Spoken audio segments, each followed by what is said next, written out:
Welcome, welcome back to Crafting a Meaningful Life. That's what we get to do every single week is we get to come together and decide what is it we're going to do to craft this life we want.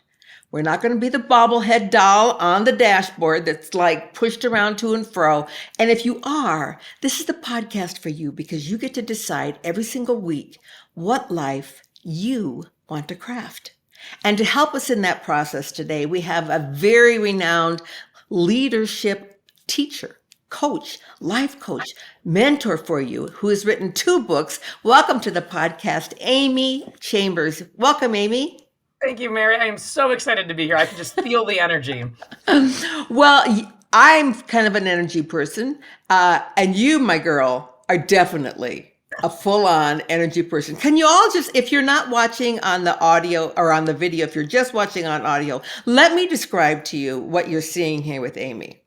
I mean, the big smile, the full of life, the energy that just comes out of you, Amy, is incredible. And on the back behind you, I mean, I have this very scripted back piece behind me.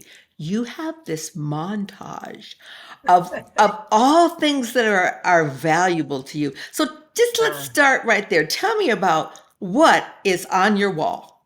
Most people think they're license plates, but they are running bibs. And I did take the time to get them in chronological order until they ran out. So most of them are half and full marathon bibs. Behind me, it's kind of hard to see, but there are medals. People sometimes ask, why do you put all that stuff up? I really like reminding myself with visual evidence that I can do hard things. And then on the sides, I guess there's, books. So it reminds me to be curious and always learning.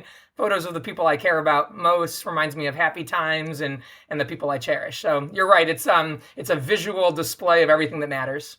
I love that. I absolutely love that. And just from hearing that description, I know my listeners are already tuned into their curiosity, like, what do you mean? What are running bibs? And what kind of medals does this woman have? And she looks like she's just a young baby. How could she have done all that? And so this is what I know about you, Amy. I know that you're originally from Buffalo, New York, and that explains why you now live in California. Because I've been to Buffalo several times, and I'm always thinking, why would anyone want to live there? Well, in the summer, it's much better. It is beautiful in the summer. But we always, of course, see it on the TV when the Buffalo Bills are playing football and everyone's sitting on with their blankets on the sidelines, and you think, oh, why would I ever do that? All right, Amy. So as I understand it, you worked for quite a few years, maybe like 21, 28, something like that, Yep. in the financial world. You became a leader in that company to the point that you knew this piece about becoming a leader and allowing that to allow you to shine in this world. You've written 2 books on leadership. One, you have the six habits. What is that one? That's right. Six habits of powerful people. Of powerful people. Okay. And then you just published a new one about the 7 virtues of Yeah, leadership. 7 virtues of exceptional leaders. Okay, so not just people who are leaders like me, but exceptional leaders. I love all of that. Okay, so what took you down this path from being just a financial guru and, a COO in companies and things to actually wanting to take this by the reins and make a difference in the world? Yeah, several years ago, I wrote what's called the vision statement for my life. I had never heard of it before and went through a certification program, and that was one of the assignments was write out a life vision. And I had that statement for several years. And as I began to look at it and connect with it and think about it, I really felt like I am out of alignment with my life vision statement. This whole, when it comes to professional contributions, it's all about coaching people and consulting with people and helping people take control of their lives and manage their mindset and recognize they have choices and how they respond to tough circumstances. And you do some of that in financial services. You spend some of your week talking to your employees and your teams and being out in the company, but you spend a great deal of time writing board reports and sitting in compliance meetings and talking about IT steering and the financials. And so, shouldn't you create for yourself work where you can do what you love 100% of the time, not just 30% of the time? And so, I shared with my boss that I didn't think I wanted to become the CEO of a financial services organization. That was kind of what I was headed towards at the time. I had become a Yeah. COO, and that was paying well, and I felt really valued and appreciated for the work I did. But You I got to didn't put all feel good. those letters behind your name. Yeah, a couple letters, yeah. And that was nice. Yeah. But when I had it, it really made me realize I don't need the letters behind the name. I really want to just wake up every day and say I'm perfectly aligned and congruent with what I Ah, feel I was put on this earth to do. So I left, and it was scary. But yeah, I wanted to write. I wanted to find clients to coach. I wanted to put together some classes. And so it was tough and it was hard, but I realized I had to because of what the vision statement said I was supposed to do. And I said, I want to be in alignment with that. is it possible to share that vision statement with us? Yeah, it's a full page and it's long, and so Okay, the I wouldn't synopsis. necessarily want to read it. But I'll tell you how I did it. I actually figured out my top 8 roles in life, and so I made a few sentences for each one. And so Ah, number one is David's best friend. It's really important to me to be a good partner and teammate to my David. Number two was to be a leadership guru. That's just what I called it, and that was the professional realm. Number three, it was a health advocate, and so this is where all my ah, running and skiing and cycling kind of came into play, but also eating healthy and being an example of other people. And then there was those are really the three that stand apart as the three most important things. Then there were 5 others: being a great daughter, being a great friend. On there was being a best-selling author.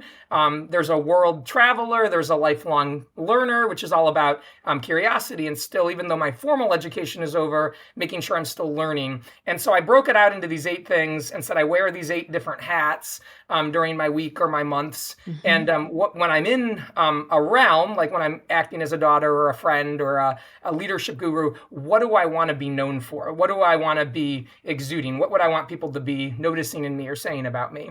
And that's where on the leadership Yeah. one, I realized there's nothing in here about being a financial expert and giving people financial advice or helping a company do well. This is all about helping people change their own lives. So I don't have quite the right job. And so that's kind of an overview Yeah. of it.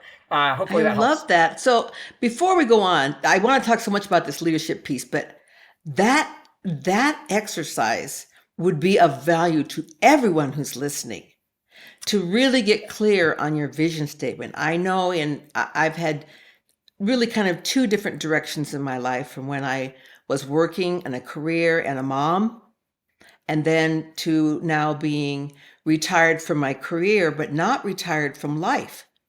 Yes. And so, what does that vision statement look Yeah. like? And yours was so specific, it really allowed you to check your alignment every single day.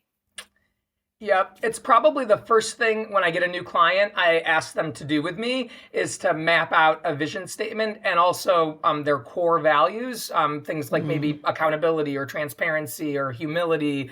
And to say, because that really helps us say, whatever work we do later, whatever goals we set, whatever it is that you start holding yourself accountable to doing, we always want to look back and say, is it leading you to the bigger picture? And these things that you said mattered most to you. But if you don't know what those are and you haven't identified them yeah. yet, how do we know if we're being successful in our work together? So to your point of like anyone would benefit from doing that, it's exactly why that's where I start when I attract new clients. I say, why don't we make one of those or you make one of those together? And then we're going to operate off of that document to grade our success. It really works. People that have I them, love I it. watch them run away with the ball. They do really great when they have them.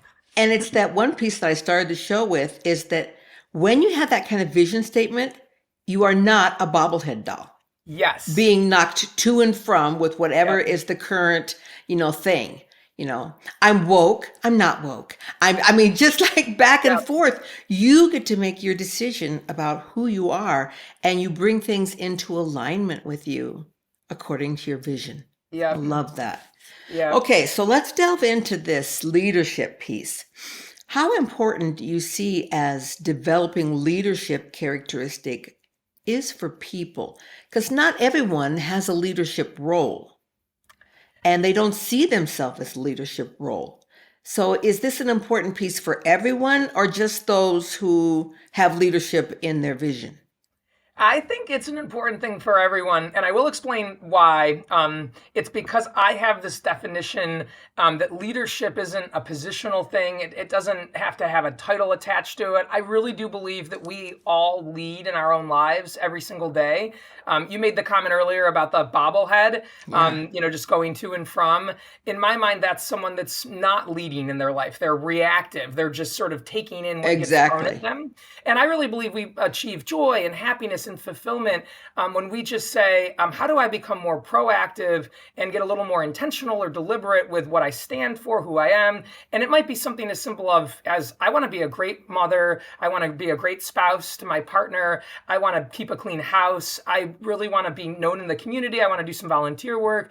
And when I'm doing each of those things, just simply, how do I want to show up? In my mind, that is leadership. Mhm. It's us choosing, hey, where am I headed? What am I going to do each day? What, again, will people see in me? It could just be something as simple as if she says she's going to be there at 10 o'clock, she's going to be there at 10 o'clock. She always keeps her commitments. In my mind, those things are leadership. And it's probably why there are two books. One is about business and professional leadership, leading others. But the Habits book, Being a Powerful Person, that really is just about leadership on a very Mhm. personal, individual level. And it's very funny you ask this because some people have asked me and brought this up of like, I thought leadership was all about other people. And I just see that differently. I said, no, that whole second book in my mind is about self leadership. And that's a thing. At least I've made it a thing. And so I do think it is important for everyone, even people that say, I have no interest in rising the ranks or becoming a leader or a manager at work. They can still lead in their own lives.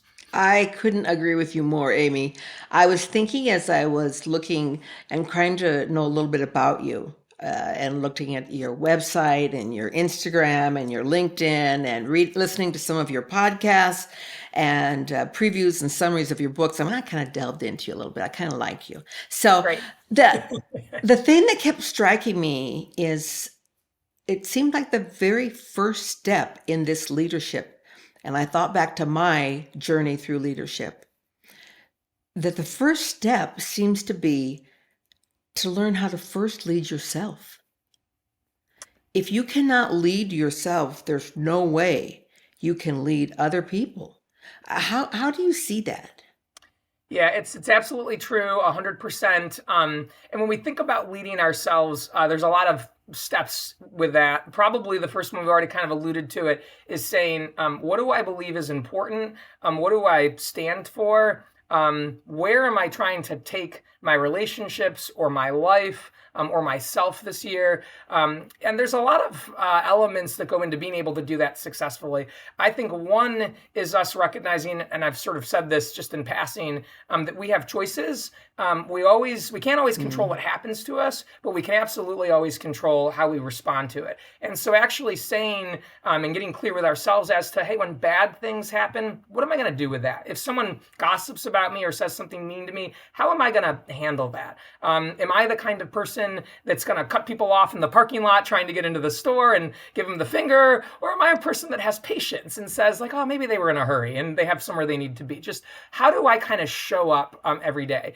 When we don't know those things, it's really hard for us to lead other people or teach or train or coach other people to greatness because we still haven't mastered the art of yeah. managing ourselves and being in control of our mood and our mind. And so, absolutely, I think it starts with us saying, what do I stand for? How do I present myself? What do I want to be known for? What are some of my goals? Can I work towards those successfully? Once we figure out how we can do that, we're ready now to kind of move into the arena of I'm here to help other people do that. I can achieve greatness and get results for Yeah. myself. Now I'm going to help those that are struggling as well. Really hard to lead other people to do it if you can't figure out how to do it If for you can do it yourself first. yourself. So I love what you're saying. And I think about back when I first started my own company and I was trying to lead people, when I had one employee, two employees, 10 employees, 100 employees. And you look back and you kind of think about through those leadership skills. I wish I knew then what I know now about leadership. But I struggled through it. I I think people thought of me as a great boss, a good Oh, leader, but I know that I wasn't being my best yeah. self. And that's what really led to my transformation, is just knowing that there's a different way to lead. So It, when you begin teaching people this and this way to lead and how to become a great leader, where do you start? So the book, so the Seven Virtues of Leadership, it is an acronym, and so the order in which I have it, the virtues, it is the order that has worked best for me. Ah, The V is for vision, yep. and so it starts in my mind by helping a team understand where are we going, like what's that big why, where is it we want to be in 3 years? Why is this work we're doing important? Where are we trying to end up? And you help get people really connected to it. In most of the organizations I worked at the end of the career, it was, hey, we're here to change people's financial lives. We're here to educate them, give them great advice, help them save money on their lending products like their mortgage or their credit cards. We're here to help them make better retirement decisions and plan for their future. We want to put them in a position where they can take the vacations they want, they can have the lives they want. We have to ask questions and learn about them so we can do that. Are you guys with me? Are we excited about it? Like, let's go. Like, and so it was all about believing we could change, the lives of the people we met. We're not just here opening checking accounts. We're here to change lives. I won't necessarily go through all of them. The first few are really important. I is about involving people. I can't tell you how many leaders I see that just give orders and instructions and they never ask any questions. I talked a lot about the importance of having dialogues, not just monologues. And I is probably one of my favorite virtues because, like you, I made a lot of mistakes when I first started out in leadership, and I've gone back and apologized to some of those. I totally have apologized. Yeah. You were a great boss. You're like, no, I wasn't. Absolutely. Yeah. That's what you did. After You were great. No. So one of the things I noticed over time is that it wasn't about me. Leadership was about them. And so not like running my meetings, but facilitating meetings that they more ran. And in, situations where people would say, what do I do with this? What do you think? It would be, hey, what do you think you should do? Give me your thoughts first. I'll speak last because I don't want to influence you so much. And sometimes it was about saying, maybe you just go try that. That sounds good. And I might have a different idea, but I was thinking, I want them to learn and self-discover. And as I empowered people and got them more engaged, it was amazing what they would come up with. They would actually go beyond the things that I had thought of and come back with better ideas sometimes. And so getting them involved and saying, absolutely, you're not here to do the work, you're here to help them do the work, that's very important. Those are really probably the two most foundational ones, which is why they, V and I, they went kind of in order. I love that. Several others. Yeah. When I think back about my journey, I think that is exactly the I, how important that was, the involvement of people. Mm-hmm. And of course, this is going to date myself, but when I did the 2002 Olympics, and I had a catering and event planning company. And so that was a big deal for me. And we were doing 17 events a day. And I had it in my head that I was going to show up to the first one and then go to the next one and the next one and the next one. And I could get to all 17 of these throughout the day to make sure that, and by the time I got to the second one, it was over. Yeah. I was like, well, how did you do this? And what did you do there? And they were like, we just did it. Yeah. And that realizing that my willingness to involve them had everything to do with my own fears and nothing to do with their abilities. Yeah, I think a lot of times we micromanage or feel like we have to be there to like make sure it all goes okay. It comes from, and this is not a bad thing, because I was there as well, but like a little bit of a narcissistic or arrogant tendency. Yeah. Like they can't figure it out without me. The truth is that they can and they will if you get the right people. And they did. And they did, yes. And so if you have the right people, they're not going to let you down. They're actually going to deliver. And so of course, hiring and retaining, true top talent becomes important.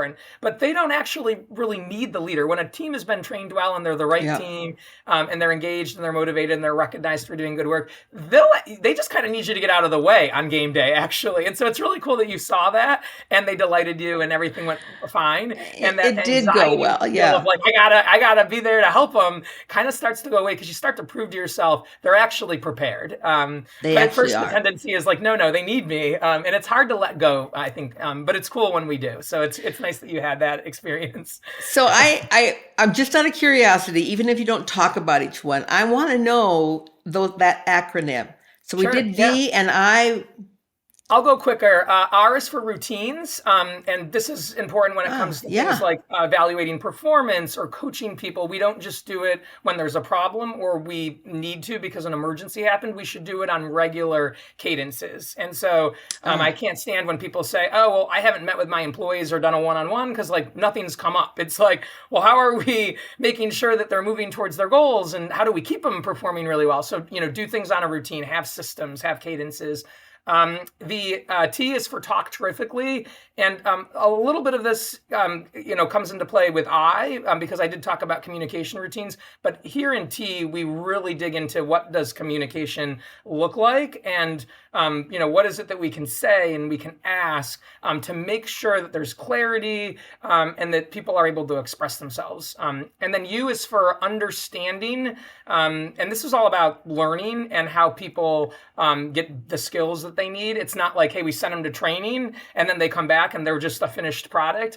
It talked a lot about how they're always learning. They learn from each other. And does the leader set up environments where people can truly understand what's going on and be excited about it. And then E is for encourage energy. This was probably another one of my favorites. Okay, so you've done these first bunch of things. You're off to the races. The work is getting done. Are you noticing them? Are you taking time to recognize them? Are you appreciating them? Are you valuing them? Are you showing them that they really matter? I do see a lot of leaders kind of say, hey, we pay them and we give them a 401k match, they've got health benefits. So I don't need to call them up once a week and say, hey, I saw what you did there. That was really good. Please do that again. Is that like the spouse who says, hey, I told you I love you the day we got married. What more? Yeah, it'll be that way unless I let you know different. That's right. This is becoming more important. All this data and science shows that the millennial generation, because they played video games at a very young age, they were getting constant feedback as to are you doing well or not. So they have this need for affirmation. And so some of our older generations say that just is really uncomfortable for me. And part of the role of leaders to get uncomfortable. And so I do think it goes a long way to tell people, hey, I see you, you're here, you matter, and I want you to keep doing what you did the other day. It's how actually people stay energized to do things that take a very long time. Sometimes the dream is years long. And so the final one is showcase swimming. That's the S. And a lot of people say, oh, that's just your lead by example virtue. It's a lot more than that. It's about sharing your own mistakes, being vulnerable, going through things with them, and kind of creating an environment where they feel safe and secure in telling you where they screwed up, because you've shown them hey, I make mistakes too. We all fail. And so there's a lot of humility that goes into that piece. But that's the acronym. I love all of that. Yeah, when I do all 7 of those things, I find that it really makes a difference. People are always like, which one or 2 are the most important? And it's like, no, it's a framework. You have to do them all together. But that's been the key to the castle in the 21 years that I was in financial services and leadership. That's what I determined. Those are the 7 that make the most difference. So as I love all of those. Now I just want to go out and buy the book so I can share it with everyone. Because I kind of have this habit of reading the books that people have written that are on my podcast. I make notes in them and things, and then I give them away. On my social media, I just say, hey, I just finished this book, like this, and you'll go into a drawing for this book and I'll send it to you. So I want to buy your book so I can mark it up and send it and give it to someone. The thing that kept coming to me as you were talking, Amy, though, is that you have a book about how to develop your leadership skills, how to become a powerful influencer, those kinds of things. So that begs the question that we hear all the time, and you, I can tell, heard this as much as I did. Oh, you're just a natural born leader. Tell me what you think about that statement. Are people just naturally born to be leaders? That's a great question, and I'm so happy that you've brought this up. I have a lot of thoughts on it. I'll give you both sides of it, but I'll give you the more important side of it first. Okay. I get very concerned when we say that too much, because my fear is that, and what I've actually seen happen, is that when we believe, hey, you either have it or you don't, or either you were born with it or you weren't, or people can be naturally gifted, What it does, and for people that aren't necessarily a natural at something, is it makes them stop trying. They'll conclude like, Yeah. well, I don't have that ability, or that doesn't come naturally to me, so why bother? That just must not be for me. And what I have found, Yeah. and this is really important to me because at one point I could not run a single mile without stopping. I couldn't make it to the end of the block without having to huff and puff and stop and walk. And then I trained myself into a marathon runner. So I disproved you have to have it at birth. I didn't play sports growing up. Academics were what was important in my house. And I was deathly afraid of skiing. I was like, I cannot, I'm going to break a leg. And now skiing is probably my second biggest passion after running. Yeah. I Yeah. love Yeah. getting on the slopes. We try to ski 15 to 20 days every year.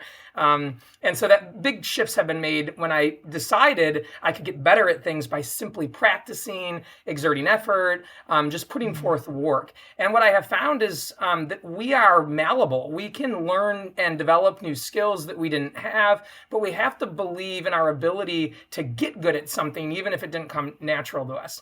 And so I will tell you that I do think some of us are better suited or endowed. There's organizations out there that assess natural talents and say that Mhm. person would be a fit or they wouldn't because of something they got given at birth. But that's just kind of like the table stakes into the game. Maybe you're better suited to be a leader, but it doesn't mean that someone that maybe isn't as well suited can't work at it and become really great at it and try and practice.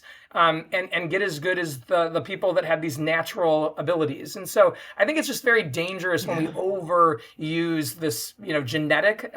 Really, our environment and what we choose to do every day, I think, is far more important than whatever we got given at birth. Yeah. So that's kind of my sense.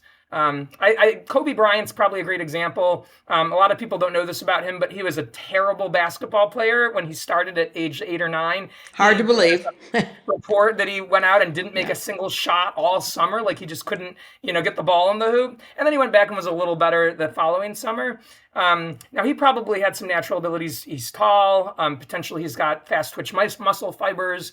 But the reality is that Kobe became one of the greatest of all time because of the Yeah. work and the 100, free throws that he shot after every game or practice on top of the regular team practice and just the time he put into Yeah. it, the Mamba mentality. And so it became much less important what he was given at birth and what more important was what he did with it every day, day in and day out. So those are some thoughts Yeah. for you on that concept.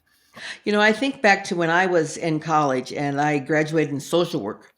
And this was the question that was like almost talked about literally every day in Yeah, class was, is it nature or is it nurture? That absolutely. concept came when I was in college. That was the first time it was really brought forth as a Mhm. concept of questioning. And we would debate it back and forth. People would bring examples and so on. And I am totally on your page, Amy. There is some of each. It's not Yeah, a black or a white. There are so many shades of gray. yeah, We come with so much written, and now we've learned that in our DNA, in different things about us. yeah. And as a child growing up, I was taught that I really didn't have any physical abilities. Mm, You're better yeah. off to do something else, Mary. You go sing in the choir. And Yes. it wasn't until I was in my 50s that I had my 23andMe done and I got to see my DNA results. And I just sat there and read them. I'm like, what does that mean? Uh-huh. That I have an extra protein and I have more ability to develop muscle Uh, fiber than 90% of the population in the world. I'm one of the 10% that yeah. has this. And I'm like, what if I had known that? Uh-huh. Because my nurture said, yeah, Yeah. but my nature was, you got this, girl. You should be going for it. Yeah. And I think that we see that in both sides of the coin on that.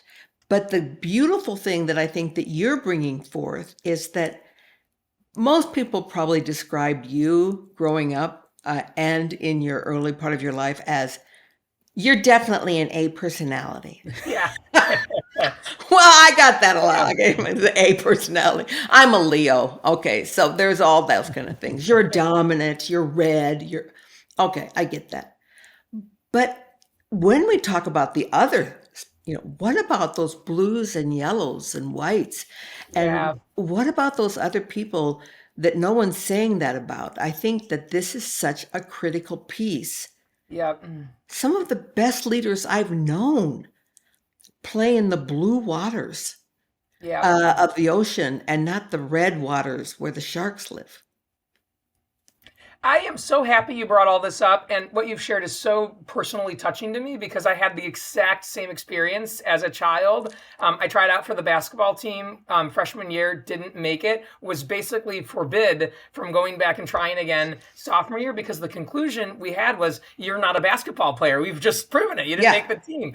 And my parents loved me very much, and they meant very well, but they believed that it was nature, not nurture. And Yeah. you're right, that debate was going on when I was in high school and through college, and I took a lot of psychology classes as well, and it was still there being talked about in the early 2000s when I went through. Yeah. And something in my heart told me, well, I think like we should focus on the things we have control over, and I can't control what I was given at birth. I think success in life is about managing the things that are within your circle of control, and so Yeah. I want to believe that it is nurture, that we can develop stuff. But I have seen so many people do things that they once didn't think possible, or they'd been told their whole life were impossible. It goes exactly to that powerful moment where you got these test results and you're sitting there looking at it thinking, wait a minute, I've been told or thinking I don't have these abilities, but it says here I do.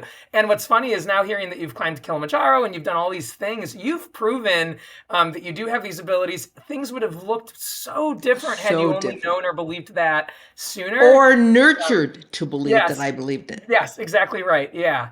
And so I guess it's really interesting how our brains work. If we think we can't do something for whatever reason, that I don't have Yeah. the nature, or I just don't believe that nurture really does play a role. And so like that's not for me. We're just not going to try. We won't practice. We're not going to put ourselves in positions to learn that. And so it becomes a self-fulfilling prophecy. It's like, yeah, I can't do that. But it's like you haven't also been thinking you could do it or Yeah. working to do it. So maybe that's also why you can't do it, regardless of what you got at birth. But when we think we can do something, it's amazing what we can overcome. And then in your case, potentially you were well dispositioned to do these things. But again, I also believe people can work really hard and learn to do great things. I mean, I had ruled out sports and athletics for basically my entire life. Kind of went through a traumatic event about 10 or 11 years ago, and I said, I'm going to start to run. And then it became this sensation for me. And I'm not the Yeah. fastest runner out there, but there's been times I've placed in my division and walked away with a top 3 medal for my age group. And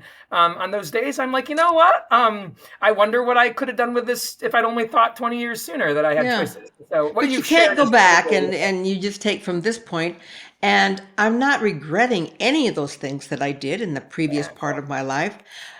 In fact, actually, Amy, I think that you'll be on this page when I say this, actually grateful I for love those that. other pieces of my So life cool. that brought me to this point To this point, yes. Yeah. of where I am today. Yeah. And with a husband that I absolutely love and adore. And Oh, my gosh. I've learned enough now to not make the mistakes of the past. Yeah. And you know that when I look at that wall behind you and I see all of those bibs, as I read in your bio, you in 10 years, you did 250 half marathons, 13 marathons. I mean, just did all this incredible stuff, received all these awards and accolades, and you never ran. Yeah. Tell me about that. That when you Yeah. how did you finally step into the belief that I think I can do this? You know, it's a silly thing, but I was going through this breakup in 2015. I was devastated. I thought I was going to marry this guy, and he very kind of abruptly, in my mind, walked out, kind of left me high and dry. I was blindsided, and I was really in this place of kind of depression, which isn't like me. You nailed it. I'm type A personality Yep. my whole life. Oh, very Yep. extroverted, and Yep. maybe that is something that was hardwired at birth that then I did live into.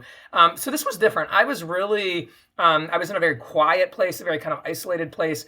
And my boss that I was working for at that time, he'd had at that time, 35-year marriage. He had 8 children. He was like the happiest guy. And I went to him and said, actually, it was my boss's boss. It was sort of like a level in between us. I said, will you mentor me? Can we start meeting, once or twice a month? And you can give me some advice. I'm in a tough place. And it was kind of a weird ask because he was the COO of the company at that time. I was a regional director. And I was asking him to meet with me to not talk about the business or professional pursuits, but to mentor me personally.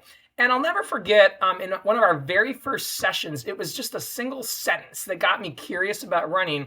And I was telling him, hey, this is just really hard. What I'm going through right now is hard. And he was like, yeah, Amy, life is hard, but you can do hard things. Yeah. And I had gotten a little curious about running. I'd seen people running outside. I was getting bored just going to the gym and, working out on the elliptical.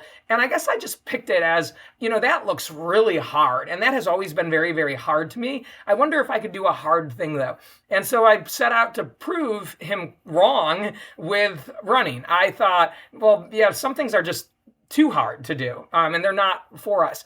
And lo and behold, what I found is I began going out and just saying, I'll try to get to the red light now. Instead of just the end of the block, I'll get to that red light that's 3 blocks down the street. Okay, let's see if I can run half a mile today, 5 minutes before I have to stop. Okay, like after a few tries, I was able to do that. I know I can't run a mile yet. Maybe I could do 3/4 of a mile. And over time, I began realizing you're getting better, you're getting faster. Yeah. And that became a whole metaphor for how I actually ended up getting through that breakup. As I went from couldn't run ran my first 5K to I was running my first marathon in about a year and 3-month period. And when I crossed that first full marathon line, I was crying. I mean, tears streaming down my face because it was the way I had proven to myself, you can basically do anything you set your mind to, and you're way stronger than you think. But if you can run a marathon when you couldn't even run a mile ago, you can definitely get over the sky. Like you can get through this breakup and start your life again. And that's how I became, I think, passionate and addicted. But it just simply took someone who I really respected saying, you can do anything you want. You can do hard stuff. It's supposed to be hard. It's okay that it's hard. Just don't decide because it's hard that you can't do it. Why would you do that? Yeah, And I love that. That one comment changed everything for me. It's a very sort of silly thing now, but that was the spark I needed. So that's That belief, and you had to internalize it, that you can do hard things. Yep. Yeah, I remember the night before I left for Kilimanjaro, and I had my grandchildren around me, and I was telling them my fears, just being totally honest with them. Grandma's afraid I'm not going to make it. Grandma's afraid I'm not going to keep up. All my time, the 8 people in my crew, I'm 15 years older than any of the rest of them. I don't know if I'm trained enough. I don't know if I have the right equipment. I just was, and finally my one who was at the time, she was 9, just said to me, then why are you going? She was just dumbfounded, well, then why are you going? What are you doing? And I said, actually, I'm going for me and for you, because I'm going to show myself that I can do hard things. And in the face of fear, I can step through. Yeah. And the day, and I told him, I said, when I get to the top of the mountain, I'm going to call out each of your names so that the world knows that when you face hard things, that you have the same blood running in your veins that I do. And you can do hard things. And so, of course, the moment I got back, did you shout out our names? Absolutely. And the world knows you can do hard things. I think we spend most of our life, Amy, avoiding hard things.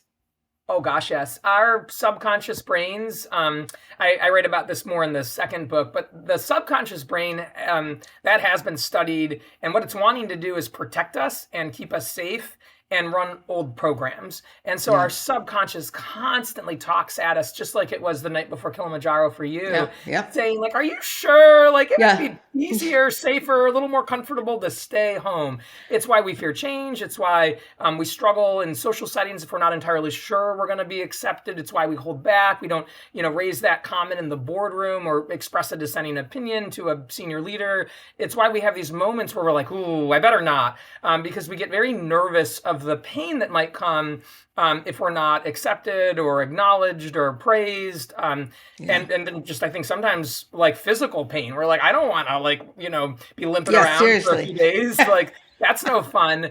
And so this is programmed into us. I think this has been proven of like this came from the age where we were being chased by predators, and Yeah. if you didn't get out of harm's way, you could die. But today our pains are not as serious. Most of us live under roofs with locking doors and heat, and we've got enough food.